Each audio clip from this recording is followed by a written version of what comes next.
This shirt looks terrible on camera. If you're wondering why I always wear the same couple of shirts when I film these videos, yeah, partly it's because I'm as poor as a church mouse, but partly it's because the other shirts I own, they do not show up on camera.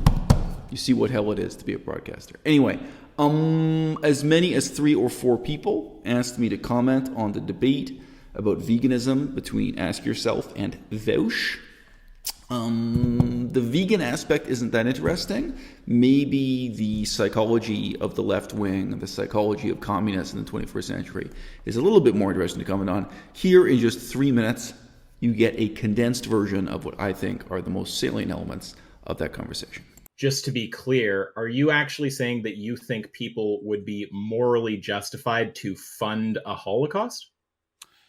No, I would say that I do not know. We have to agree there are degrees of separation here. For instance, obviously, to kill a person, unjustified bad. To fund a person killing someone, unjustified bad. To buy a widget from a corporation that uses its funds to perpetuate like murder and such, it's bad, yes, but we've obviously removed. You wouldn't call that person a murderer. So the question really is whether or not there are enough degrees of separation between, say, the meat factory industry, the meat farming, or say slaves mining up lithium in the mines of Africa. If there's enough of a difference between me and them that I can't be held morally culpable.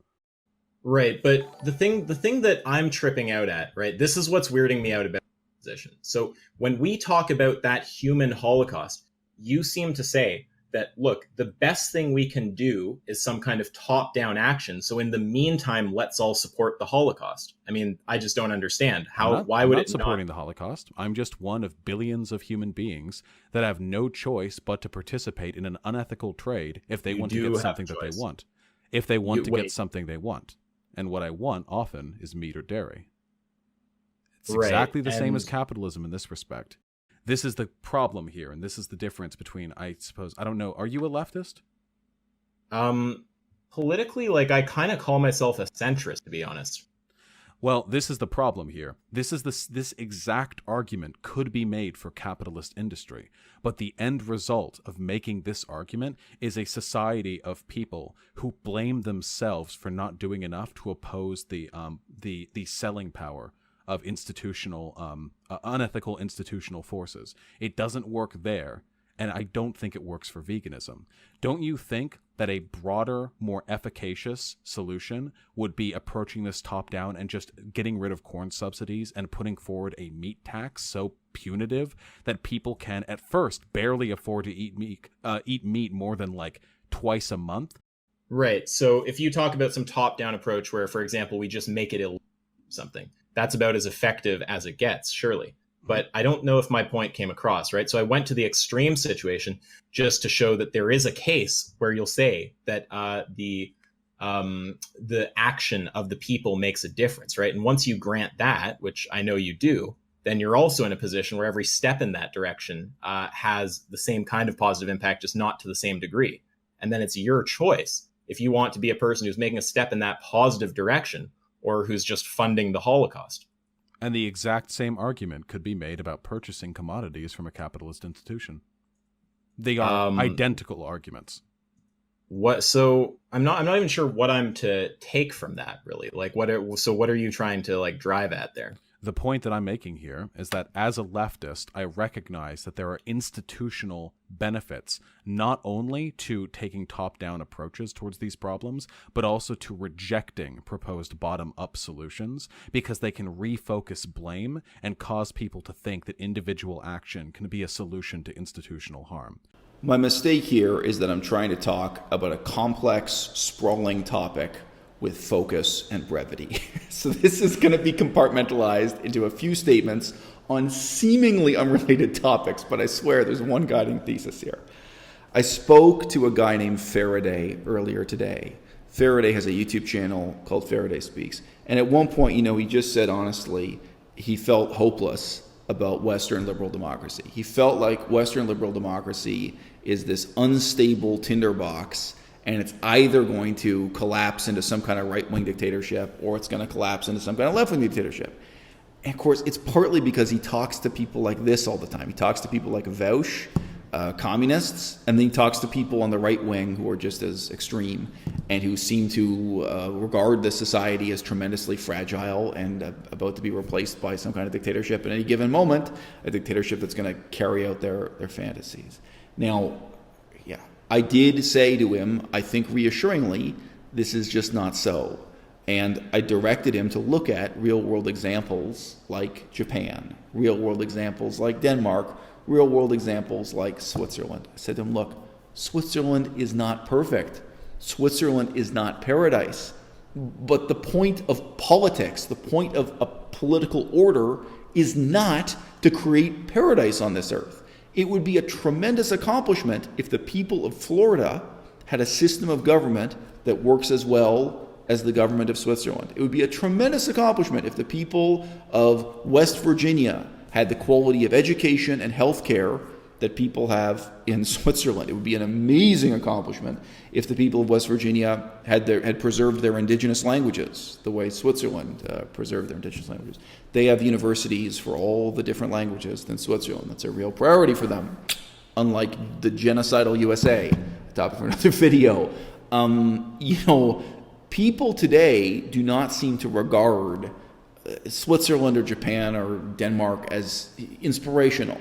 And they clutch at these fantasies of another world, of another life. In the Christian Bible, it says, our faith is not in things seen, but in things unseen. And the faith of the communist, in this same way, it's not a faith in the things of this world. It's a faith in this bizarre inversion of reality.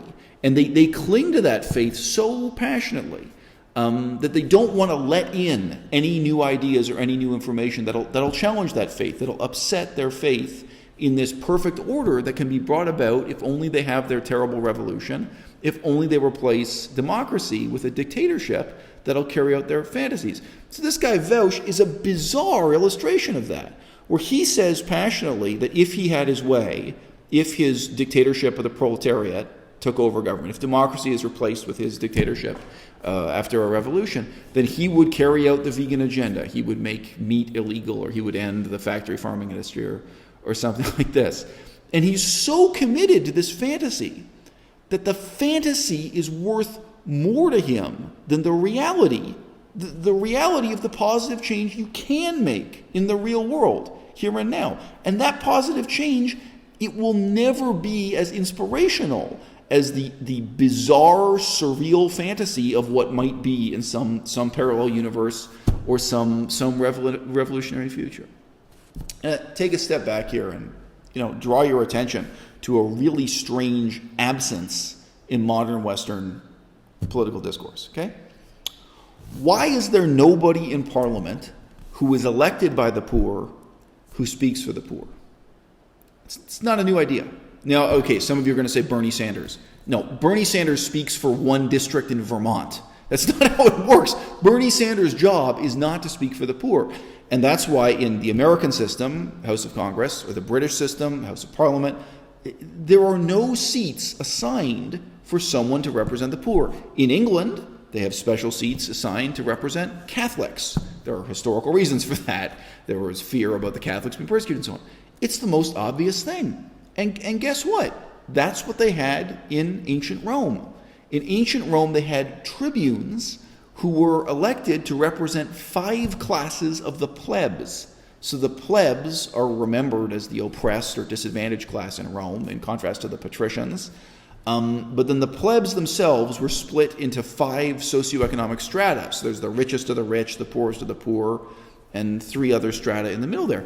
And each of these levels of poverty had tribunes assigned to them. As I recall, 2 tribunes for each level, so that's 10 tribunes, who were then elected. So the tribunes for the poorest of the poor were elected by the poor, and then they represented the interests of the poor, they advocated for the poor, they complained about whatever the poor had to complain about in Rome's Senate, in Rome's whole political system. It was much more complex than just the Senate. Not worth getting into. Okay, now, why do we not have this in any Western democracy today? The American system of government is nakedly an imitation of ancient Rome. That's why they call it a constitutional republic and not a democracy. There's a whole history there, okay? Why do we not have this in any Western democracy today? I'll tell you why. It's because left-wingers were too busy fantasizing about this revolution promised to them by Karl Marx. They were so deeply committed to this economic dream of a better world that's going to be brought about by these ridiculous methods I don't even want to summarize here. And there was no interest in the simple, humble, pragmatic reality of committing to making the positive difference that you can. Okay? And this is the difference you can make. All right? So this guy, Vaush, obviously, on some level, he wants to make the world a better place. Well, okay, Vaush, you might want to help people in Syria in the Syrian civil war, but you can't. The reason why veganism matters so much is that this is what you can do. This is the difference you can make, and you can make it with no tremendous personal sacrifice. You don't have to fly to Syria. You don't have to expose yourself to the danger of bullets and torture and arrest or something. You don't have to do much of anything. All you have to do is, when you go to the grocery store, instead of buying cow milk, you buy soy milk. Instead of buying a chocolate bar that has milk powder, you buy the chocolate bar that's dark chocolate that's vegan. I mean, everybody who's has lactose intolerance is already doing this. You make these small changes in your life, and this gives you an ethical position to advocate for the type of top-down legislative change you're talking about without being a complete and utter hypocrite. Doesn't that sound good? But tell me this. I mean, riddle me this. If you think the problem with Western capitalist democracy is that the poor don't have a voice in government, is that the poor don't have a voice in parliament, is that the poor are not heard by the elite who are in power, wouldn't the practical, humble, real-world solution to that be give the poor a voice in government? Couldn't you reserve 10 seats in the American House of Congress and say, these are the seats for the tribunes, these are the seats for the representatives of the poor? Would that be so hard to do? I've raised this in a different context. Why is it in the whole history of the United States of America you never had seats in Congress to represent the indigenous people, Native Americans, American Indians, whatever you want to say? Why couldn't you have some elected representation for the most oppressed people in the history of your country, so they at least have a voice, they at least have the ability to complain? And there are many other special classes of society who probably do need representation in government. This analysis may not end there. But if your ethical position is that the poor need a voice in government, why do you leap to this fantasy of destroying the government, destroying the economy, destroying all the fundamental assumptions of capitalism, to replace the government with a dictatorship of the proletariat? Why do you leap to that as opposed to solving the problem that was there in the first place? Giving the poor a voice in parliament, which could be done with a very simple reform with the stroke of a pen.